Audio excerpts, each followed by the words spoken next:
세 번째, 이 다락방은요, 꿈꾸는 다락방이었어요. 한번 따라해 보세요. 꿈꾸는 다락방. 사도행전에 보면 바나바가 자기 친조카인 마가를 데리고 사도 바울과 함께 선교 여행을 가려고 하는 모습이 나옵니다. 사도 바울은 이 마가가 전에 선교팀을 버리고 도망갔기 때문에 안 된다고 거부했어요. 그럼에도 불구하고 바나바는 마가를 데리고 가자고 끝까지 우깁니다. 그러다가 둘이 크게 싸우게 되죠. 사이가 갈라졌습니다. 생각해 보세요. 외아들입니다. 귀한 아들이죠. 선교를 간다는 것 위험한 일입니다. 지금도 외국에 선교 나간다는 것 위험한 일 아니에요? 그런데 2000년 전에 치안이 그렇게 완벽하지 않을 그때에 선교를 나간다? 목숨을 거는 일이에요. 그런데 이 목숨을 거는 일에 왜 자꾸 친조카를 데리고 가려고 했을까요? 그리고 그렇게 친조카를 데리고 가려고 했었던 그 힘은 어디 있을까요? 마가의 어머니인 마리아가 허락해 줬거나 아니면 적극적으로 데리고 가달라고 부탁을 했겠죠. 왜 이 위험한 일에 자기 아들을 보내려고 했을까요? 어머니에게 꿈이 있었던 거죠. 이 유약한 아들 마가가, 인내심이 없었던 이 마가가 사도들과 함께 하나님의 일을 하다 보면 이 아들이 언젠간 변화되어 교회의 리더가 될 것이고 영적인 리더가 될 것이고 하나님 앞에 멋지게 쓰임받는 아들이 될 거라고 생각을 하고 이 마가를 끝까지 선교팀에 포함시켜 보내려고 했던 것입니다. 그리고 정말 그 꿈대로 이루어진 것이죠. 이 다락방은 마가의 어머니 마리아가 그런 아들을 꿈꾸면서 기도하는 장소였습니다. 기도를 하되 꿈을 꾸면서 기도한 거죠. 자기 아들의 변화를 바라보면서. 성경 곳곳에 찾아보면 마가의 어머니 마리아의 그런 섬김과 비전이 드러납니다. 그리고 마가의 변화도 서신서에 보면 잘 나와 있습니다. 부족했던 그 마가가 어떻게 변화되고 있는지.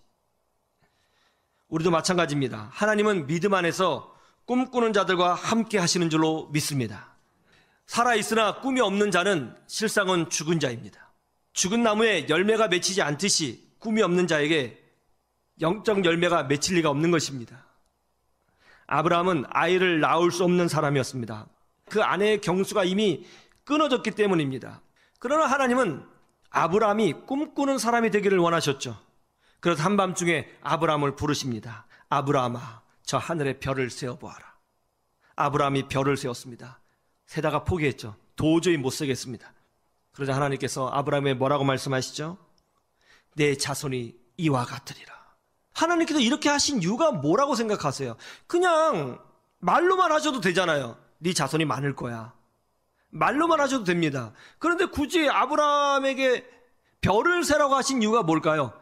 밤마다 별을 보면서 뭐 하라고요? 꿈꾸라고요. 제가 시내산 꼭대기까지 올라갔거든요. 시내산 꼭대기 올라갈 때 별을 봤는데요. 여기가 습도가 없고 또 빛 공해가 없어서 그런지요, 별이 정말 쏟아지더라고요. 그렇게 많은 거 처음 본 것 같아요. 너무 놀랐어요. 별이요, 가까이 있더라고요. 가까이 있어요. 아브라함이 그 별을 봤을 것 아니에요. 그 별을 보면서 가슴이 뜨거워졌겠죠. 꿈을 꿨겠죠.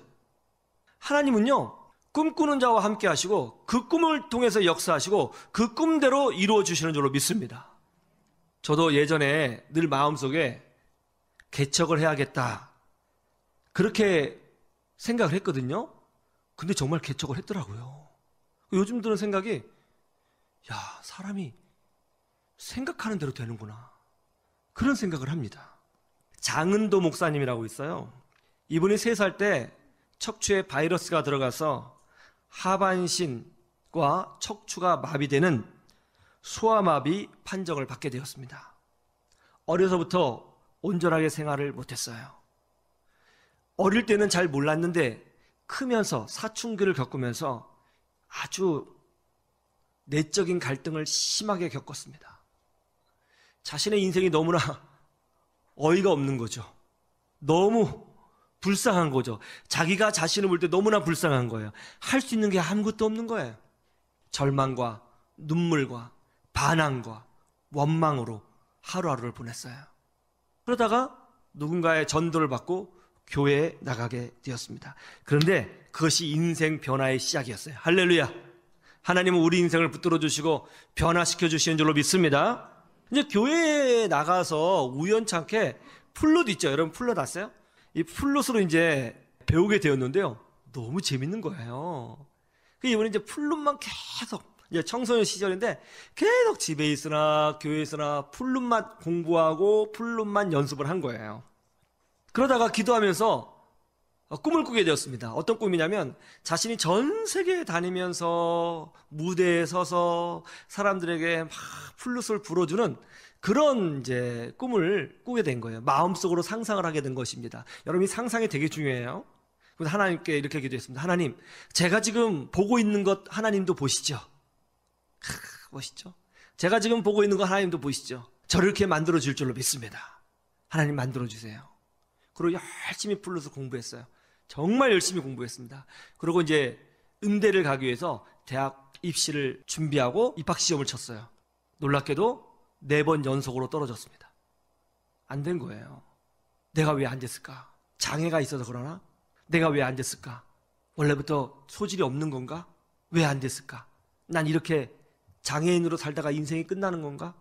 그런 아픔과 절망을 가지고 울면서 하나님 앞에 기도했는데 마음속에서 하나님께서 이런 응답을 주셨어요. 사랑하는 아들아, 너는 다른 거 하지 말고 일단 교회만 열심히 섬겨라. 내가 보내준 그 교회 충성을 다하여 섬겨라. 그 메시지를 들은 거예요. 그래서 일단 교회를 섬겨야겠다. 그래서 이제 교회에서 이제 플룻도 불고 또 그러다가 유초동부 어린이 아이들을 불러가지고 플룻을 가르쳐주고 그게 좀 잘 돼가지고 기악단을 만들게 되었어요. 근데 이게 너무 잘 된 거예요. 아이들이 너무너무 즐거워하는 거예요. 그래서 이제 6년 동안 이 찬양단과 기악단이 계속 생기게 되었는데 몇 개의 찬양단과 기악단이 생겼냐면 20개의 찬양단과 기악단이 생겼어요. 교회가 엄청나게 어린이들로 부흥하게 된 거예요. 이분이 다 그걸 지도해요. 몸도 성치 않는데 너무너무 잘한 거죠. 그러다가 누군가의 소개를 받고 오스트리아 비엔나의 예술대학에 시험을 보게 되었어요. 거기에서 아주 좋은 성적으로 합격했습니다. 그래서 오스트리아에서 대학을 졸업하고 대학원을 졸업하고 박사과정을 졸업한 후에 한국에 와서 음대 교수님이 됐어요. 근데 이번에 거기서 멈춘 게 아니라 이제 정말 본인이 꿈꾸던 대로 여러 지역과 여러 나라를 다니면서 연주를 하면서 복음을 전하고 또 모금을 해가지고 독거노인들을 돕는 사역을 했습니다. 그래서 2013년도에 장애인 문화예술대상 국무총리상을 받기도 했습니다. 지금은요, 나무십자가 플루트 앙상블이라고 하는 오케스트라를 조직해서요, 소외된 지역을 다니면서 연주도 하고 복음도 전하고 교회를 섬기는 귀한 일을 감당하고 있어요. 이분이 그러더라고요. 꿈꾸는 대로 하나님이 인도해 주신다고요. 다락방에서 겁쟁이 마가가 변화되기 시작했습니다. 여러분, 이 예배당이 여러분의 다락방이 되도록 만드셔야 합니다. 이 다락방을 순종의 다락방으로 만드시고 기도의 다락방으로 만드시고 꿈꾸는 다락방으로 만드셔서 이 예배당을 통하여 여러분 인생 가운데 축복이 시작되는 역사가 일어나기를 주님의 이름으로 축원합니다. 축원합니다.